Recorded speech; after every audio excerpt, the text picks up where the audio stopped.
हाँ स्टूडेंट्स, आज का क्लास है 12th का कोडोमिनेंस टॉपिक है। तो कोडोमिनेंस क्या होता है? ये जेनेटिक्स का क्वेश्चन है, जेनेटिक्स का टॉपिक है, तो आपको थोड़ा बहुत समझना है कि कोडोमिनेंस क्या होता है। तो कोडोमिनेंस समझाने के लिए हमें पहले देखना पड़ेगा कि एलील क्या होता है या जीन क्या होता है। तो मैंने आपको ऑलरेडी बताया है, जब मैंने इंट्रोडक्शन दिया था आपको, कि सेल में न्यूक्लियस होता है, न्यूक्लियस के अंदर क्रोमोसोम्स होते हैं, यानी कि जेनेटिक मटेरियल जिसको हम कहते हैं। तो उन क्रोमोसोम्स पे जीन्स होते हैं। वो जीन्स क्या होते हैं? वो एक्चुअली होते हैं सेगमेंट्स ऑफ डीएनए, यानी कि डिऑक्सी न्यूक्लियोराइबो एसिड जो है, डिऑक्सी राइबो न्यूक्लिक एसिड जो है, उसका जो सेगमेंट होता है वो जीन कहलाता है सबसे पहले।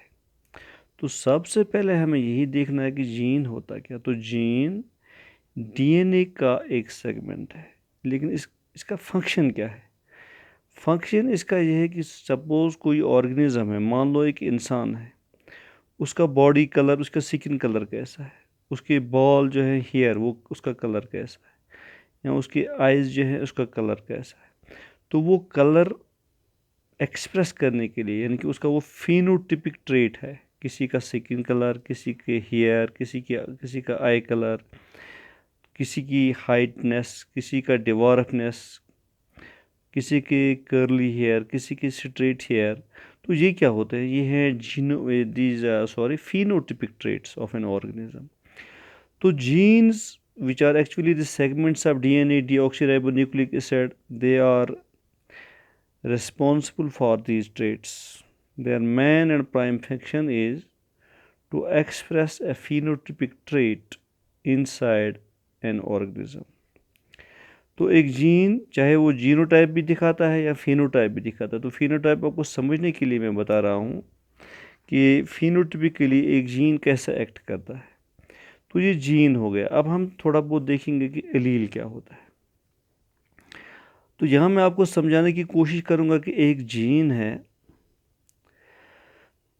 वो जीन अपने आप को बहुत सारे फॉर्म्स में दिखा सकता है, यानी कि एक जीन की बहुत सारी शक्लें हो सकती हैं, फॉर्म्स हो सकते हैं, सूरतें हो सकती हैं। तो जो ये अलील है, ये उस जीन की कोई एक शक्ल है। तो आपको इतना सा याद रखना है कि एक जीन जो है एक सेल में, that can show many forms, that can exist in many forms, and an allele is one of the two or more possible forms of that gene। यानी कि एक जीन दो या दो से ज़्यादा पॉसिबल फॉर्म्स में एग्जिस्ट कर सकता है। और एलील क्या है? एलील वही जीन की एक फॉर्म है। तो ये एग्जिस्ट होता है किसी वक्त क्रोमोसोम पे। सिमिलर क्रोमोसोम्स होते हैं, होमोलॉगस या सिस्टर क्रोमोसोम जिनको हम कहते हैं, उन पे एक ख़ास पोजीशन होती है, सिमिलर पोजीशन, सिमिलर लोक्स। तो वहाँ पे एक जीन एक्सप्रेस होता है इन टू और मोर फॉर्म्स। तो वहाँ पे उनकी एक फॉर्म को हम एलील कहते हैं। तो अब हमें आना है ओरिजिनल टॉपिक पे, जो कि हमारा टॉपिक है आज का, वह है कोडोमिनेंस। अभी हमने देखा कि जीन क्या है, एलील क्या है, हमें ज़रूरी समझना था इस टॉपिक से पहले। तो कोडोमिनेंस एक हो गया डोमिनेंस। डोमिनेंस मीन्स कि जहाँ पे एक चीज़ दूसरे के ऊपर डोमिनेट करता है। लेकिन कोडोमिनेंस मीन्स जहाँ दो चीज़ें हों, दोनों डोमिनेंस दिखाती हैं, कोई एक डोमिनेट नहीं होता है, कोई एक रिसेसिव नहीं होता है। तो आपको सिमिलरली याद रखना है बाय नेम कोडोमिनेंस, कि सपोज दो अलील हैं एक जीन के, वो रिस्पॉन्सिबल है किसी ट्रेट के लिए। तो कोई एक एलील वहाँ डोमिनेंस नहीं दिखाता है, वो डोमिनेटिंग फॉर्म में नहीं होता है, वो डोमिनेटिंग जीन नहीं होता है, वो डोमिनेटिंग एलील नहीं होता है। लेकिन दूसरा एलील भी इक्वली उतना ही अपना इफेक्ट दिखाता है जितना ये पहला वाला एलील दिखाता है। यानी कि दोनों एक, ये होमोजाइगस होते हैं। तो ये इस डोमिनेंट होते हैं, न ये रिसेसिव होते हैं। लेकिन क्या होते हैं, ये एक हिटेरोजाइगोट, एक और एक शक्ल दिखाते हैं जो हिट्रोजाइगस कंडीशन होती है, ये हिट्रोजाइगोट होता है, वो दिखाता है। तो वो क्या होता है? वो यही होता है कि न वहाँ पे डोमिनेंस होती है, न वहाँ पे रिसेसिव होता है ये, लेकिन एक शक्ल निकल के आते हैं जहाँ पे दोनों एलील्स का एक ख़ास रोल होता है, तो उसको हम कहते हैं हेटेरोजाइगस कंडीशन। तो इस कंडीशन को हम कोडोमिनेंस कहते हैं। तो आपको सिंपली याद रखना है, दो एलील हैं तो दोनों एलीलों में न एक डोमिनेंस दिखाता है न दूसरी, बल्कि दोनों डोमिनेंस दिखाते हैं। एक नई शक्ल वहाँ, एक नई कंडीशन वहाँ निकल के आती है, उसको हम हेटेरोजाइगोट कहते हैं या कोडोमिनेंस कहते हैं। तो थोड़ा आगे चलेंगे। Both the alleles which are present together in heterozygous individual but neither show dominant recessive relationship nor show intermediate condition but express their traits independently are known as codominant alleles।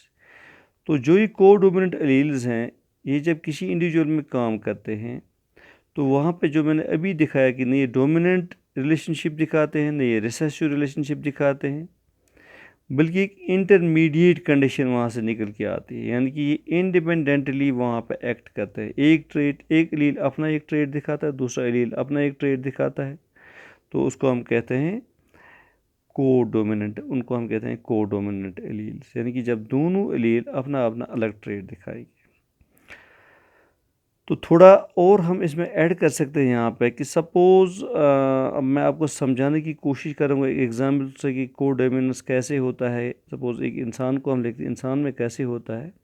तो यहाँ पे मैंने लिखा है the codominant alleles are shown by the same capital letters but different superscripts. For example, यानी कि codominant alleles जो होते हैं वो सिमिलर कैपिटल लेटर्स से इंडिकेट किए जाते हैं। जैसे कि मान लो हमारा ब्लड ग्रुप है ABO, यानी कि blood group A, blood group B, blood group O और ब्लड ग्रुप AB, ये 4 ब्लड ग्रुप्स होते हैं ह्यूमन्स में। तो जब हम बायोलॉजी में लिखते हैं तो हम लिखते हैं I, तो ऊपर हम रेज पावर A लिखते हैं, सुपरस्क्रिप्ट जिसके कहते हैं, तो I कैपिटल है। ये हो गया ब्लड ग्रुप A, यानी कि जीन I है और ऊपर इसका एंटीजन जो है एंटीजन A है, तो ये हो गया ब्लड ग्रुप A की फॉर्म। तो हम दूसरा जीन वही एलील दिखाएंगे कैपिटल I में, लेकिन ऊपर अगर हम लिखेंगे B पावर में, तो ये हो गया एंटीजन B, तो ये इंडिकेट होता है ब्लड ग्रुप B के लिए। इसी तरह हम इंडिकेट करते हैं ब्लड को HB मीन्स ब्लड, यहाँ पे हीमोग्लोबिन। तो अगर हम लिखेंगे HB, इसका रेज पावर कैपिटल A रखेंगे, तो HB जीन हो गया, इसका सुपरस्क्रिप्ट है A, तो इसका मतलब है ये हीमोग्लोबिन है नॉर्मल, सिकल सेल एनीमिया नहीं है इसमें। अगर हमने लिखा HB रेज पावर S, तो इट दिस मीन्स जो ये किसी पर्सन का खून है तो वो ब्लड है नॉर्मल नहीं है, बल्कि वो सिकल सेल एनीमिक ब्लड है। तो यहाँ पे मैं दिखाने की कोशिश करूँगा कि दो एलील्स हैं, सपोज़ HB है, इंडिकेट सेम कैपिटल लेटर से होते हैं, लेकिन सुपरस्क्रिप्ट्स अलग अलग होते हैं। ये हम आगे अभी चार्ट में देखेंगे टेबल में। तो यहाँ पे टेबल बनाने के लिए इस्तेमाल किया जाता है। Another method is to show them by their own capital alphabets such as। तो दूसरा एक तरीका ये हो गया, एक तरीका ये होता है कि जीन को कैपिटल लेटर्स में दिखाते हैं और ऊपर उनके डिफरेंट सुपरस्क्रिप्ट्स होते हैं, यानी कि एंटीजन्स को हम ब्लड में दिखाते हैं, या नॉर्मल ब्लड को हम A से दिखाते हैं और सिकल सेल एनीमिया को हम S से दिखाते हैं। तो HB जीन वहाँ इंडिकेट करता है ब्लड। लेकिन यहाँ और एक तरीका है, सपोज हम दिखाते हैं कैपिटल और फॉर रेड हेयर, यानी कि अगर किसी एक हम लेते हैं सपोज कैटल को, तो अगर कोई कैटल है उसमें उसके हेयर जो हैं, बाल हैं, वो रेड हैं, तो हम उसको दिखाते हैं कैपिटल R से।